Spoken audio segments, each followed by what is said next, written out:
தமிழக அரசியல் சூழல் சூடு பிடித்துள்ள இந்த நேரத்தில் முன்னாள் அமைச்சர் சேவி சண்முகம் பேச்சு பெரிய சர்ச்சையாக மாறியது. முதல்வர் மு.க.ஸ்டாலின் மீது விமர்சனம் செய்யும் போது தேவையில்லாமல் நடிகை நயன்தாரா பெயரை இழுத்தது சினிமா வட்டாரத்தையே அதிர்ச்சியில் ஆழ்த்தியது. இந்த விவகாரத்தில் நயன் கண்டிப்பாக பதில் கொடுப்பார் என்ற எதிர்பார்ப்பு ரசிகர்களிடையே அதிகமாக இருந்தது. ஆனால் எதிர்பார்த்த மாதிரி நேரடி கண்டனம் அல்ல, வேற மாதிரி ஒரு பதிலை தான் அவர் தேர்வு செய்திருக்காங்க. சமூக வலைதளங்களில் எப்பொழுதுமே அளவான பதில்களை மட்டுமே கொடுக்கும் நயன்தாரா இந்த முறை இன்ஸ்டாகிராம் ஸ்டோரியில் ஒரு சின்ன வரி மட்டுமே தான் பதிவிட்டிருக்காங்க. மழை எங்கு யார் மீது விழுகிறது என்று பார்க்காது, அப்படியே உங்கள் அன்பும் இருக்க வேண்டும் என்ற அந்த வரிதான் இப்பொழுது பெரிய பேச்சாகி இருக்கின்றது. இந்த ஒரு வரியை பார்த்த ரசிகர்கள் இது சாதாரண குவைட் இல்லை, நேரடியாக சொல்லாமல் கொடுத்த பதில் என்று புரிந்து கொண்டிருக்காங்க. சமீபத்தில் த்ரிஷா கிருஷ்ணன் குறித்து அரசியல் பிரமுகர் நயினார் நாகேந்திரன் பேசியது சர்ச்சையான போது த்ரிஷா உடனடியாக பதிலடி கொடுத்தாங்க. அதன் பிறகு நயினார் நாகேந்திரன் மன்னிப்பும் கேட்டாங்க. அதை ஒப்பிடும்போது நயன்தாரா எடுத்திருக்கும் இந்த அணுகுமுறை ரொம்பவே வேற மாதிரி.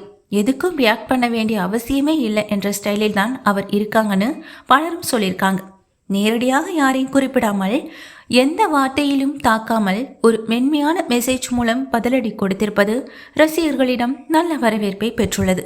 அவரை பற்றி யாராவது பேசினாலும் அவர் அந்த லெவலுக்கு இறங்க மாட்டாங்க. நயனுடைய ஸ்டைலே இதுதான், சத்தமில்லாமல் சொல்லிவிடுவாங்க என்று சமூக வலைதளங்களில் ரசிகர்கள் கருத்து தெரிவித்தும் வராங்க.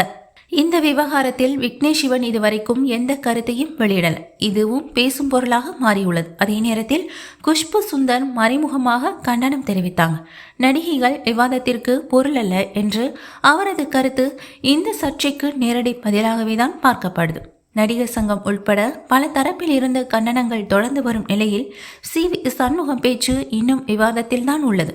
பொதுவாக ஒரு சர்ச்சைக்கு இரண்டு விதமான பதில்கள் இருக்கு. ஒரு பக்கம் நேரடி எதிர்ப்பு, மற்றொரு பக்கம் அமைதியான செய்கை. அதில் நயன்தாரா எடுத்திருப்பது இரண்டாவது வழி, சொல்லாமல் சொல்வது. அதுதான் இந்த முறை நயனின் பதிலடி. இந்த ஒரு பதிவு மட்டும் போதும், அவர் என்ன சொல்ல வராருன்னு ரசிகர்களும் புரிந்து கொள்ள அப்படின்னு பலருமே கமெண்ட்ஸ் பண்ணிட்டு வரவும் செய்கிறாங்க.